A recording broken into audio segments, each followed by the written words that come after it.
Hello, I am Renee Mackenzie, and I will be reading from my novel, Kai's Heart, for This Way Out's Global Queer Read-In. Kai's Heart, Book 1 in the Karst series, was published in 2018 by Affinity Rainbow Publications.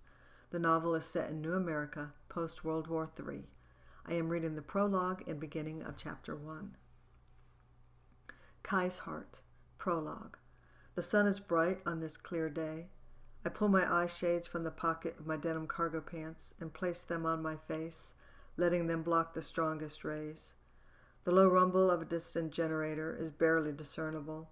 A lone coy wolf in the distance yowls, a plaintive sound that makes me wonder why the animal is not resting in the shade.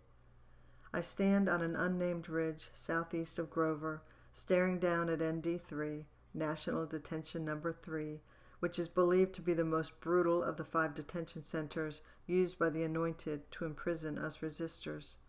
I don't know if what I hear is true, if the place is as dangerous as is speculated. That is all it is, speculation, as no one has made it out alive to describe it, not since the Anointed have taken over. The few stories I have heard don't disturb me as much as the ones I have not. There is a man living at my family's homestead who says he escaped from an employment center. The ECs are really just slave labor facilities, but at least the people live in an internment camp, not a prison like the detention centers. I keep my distance from this man, not liking the way he looks at me. The eye shades help, but I still blink against the bright sun. I pull off my wide-brimmed hat to adjust the bun my hair is pulled tightly into. I scan the vastness before me. If I don't look to the north where the land is scorched, the view is breathtaking. The sunlight blinks off a patch of solar panels used for ND3, and I reflect for a moment on the stories I've heard about New America before the power was restored. No time for negative thoughts, though. The sky is the bluest blue, but a wind can move in with no warning and fill it with clouds darkened by dust and debris. With the heavy rains likely months away, there is no real hope for relief from the dry, crackling heat. Even with its unrelenting weather, New America is a magnificent country, despite its being governed by the Anointed tyrants. Living in a hidden homestead, in an unfriendly landscape, and hiding from the enemy soldiers is all that I know. My entire 22 years of life on this post-World War III earth has been spent training for and anticipating the revolution. The note in my denim's pocket indicates that the time is growing near. Today, my mission is to deliver the note to the Resistance Army's second-in-command, the aging General Eli Grayson. I must get moving. Part 1, Inmate 8895, Chapter 1. I stumble into the wall of the processing room when the guard shoves me forward. My bare hip scrapes the dirty surface of the cement block wall. A heavy metal door crashes shut. Once alone, I run my hands over the stubble on my newly shorn head. I don't have to touch my neck where the guard grabbed me earlier to know the area will be tender where his fingers have most likely left their mark. I am vulnerable and exposed without my clothing, but try to steady my breathing. My throat is raw from dry swallowing the note I had to hide from my captors. At least it didn't end up in the wrong hands, I tell myself as consolation. I've not handled things well so far. I was so unafraid of being caught, so complacent after a lifetime living on the outside, that when the soldiers approached me near the city of Grover, I was unprepared.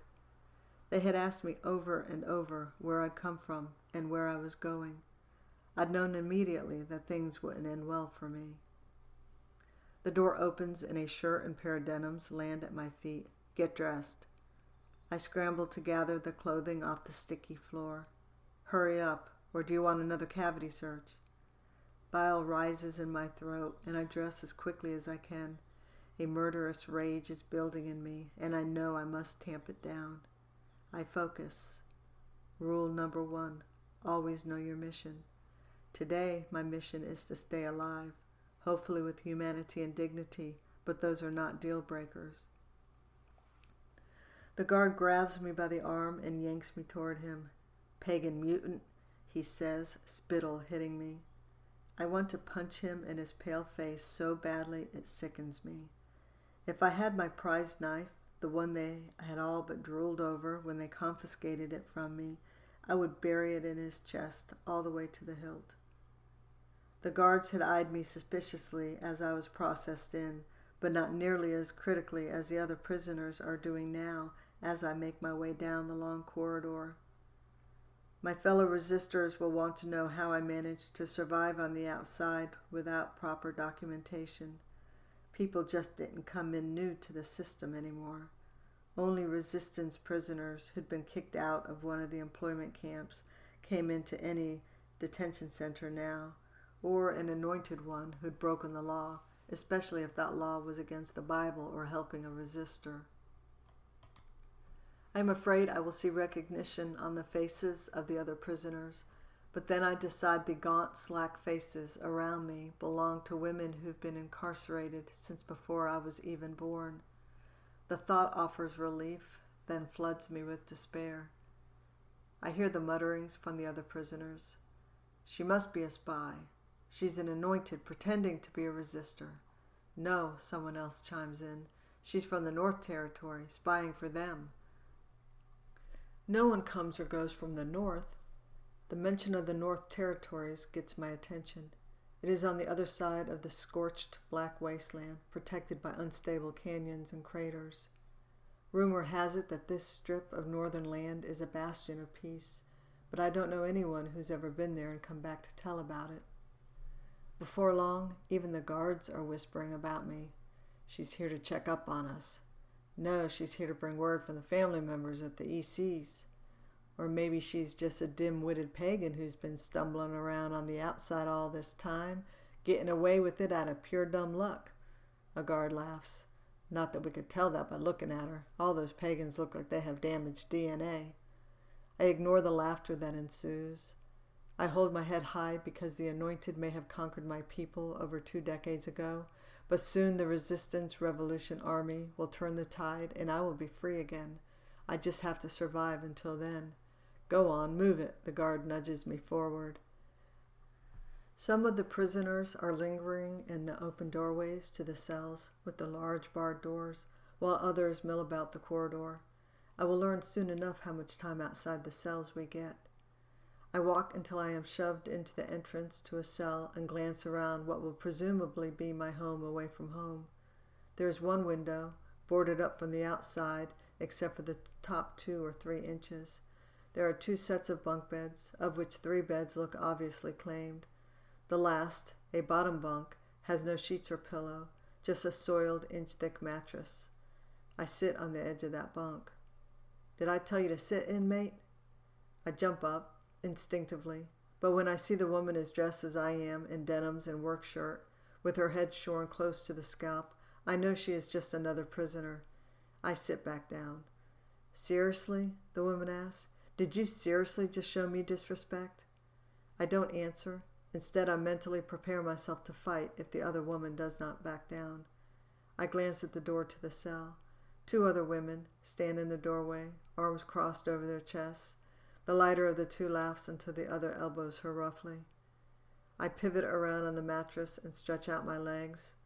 I mean to show that I am relaxed, but every fiber of me is ready to defend myself.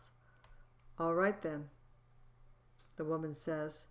She pushes my legs to the side, but before I can strike at her, she sits on the edge of the mattress. "We have some rules."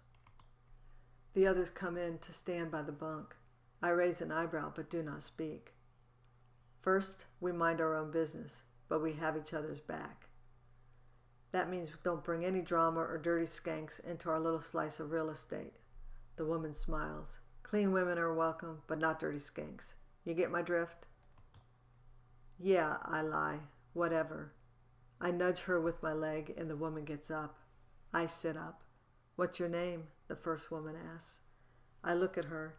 She is a similar amalgam of features as I am, making her ancestry almost impossible to guess. I am inmate 8895. The woman who had sat next to me shakes her head. "I'm B. This is Maria and Terry." I nod with a slight bow to each. Where are you from? B asks.